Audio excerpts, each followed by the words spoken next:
la France, pas plus d'ailleurs que les autres pays, n'avait vu venir ces événements, ou du moins, comme vous le disiez très justement, Monsieur le Président, il y a un instant, n'avait vu en quelque sorte leur précipitation. Mais je suis, je le dis très clairement, scandalisée par le fait que certains aient voulu déformer mes propos, qu'on les ait coupés, qu'on les ait sortis de leur contexte pour vouloir leur faire dire, à des fins purement polémiques, le contraire de ce que je voulais dire, et notamment le contraire de ma sensibilité aux souffrances du peuple tunisien.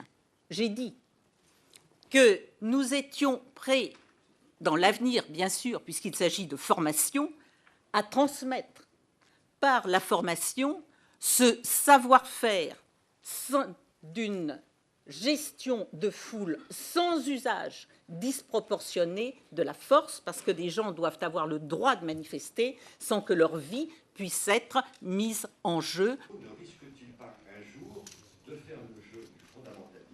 J'ai dit ce que je pensais des propos de Michèle Alliot-Marie qui ont été tirés de leur contexte et je n'ai pas de divergence avec elle, bien entendu, sur la position que la France a prise vis-à-vis de la Tunisie. Madame Alliot-Marie a voulu se justifier en se référant directement aux propos qu'elle a tenus à l'Assemblée.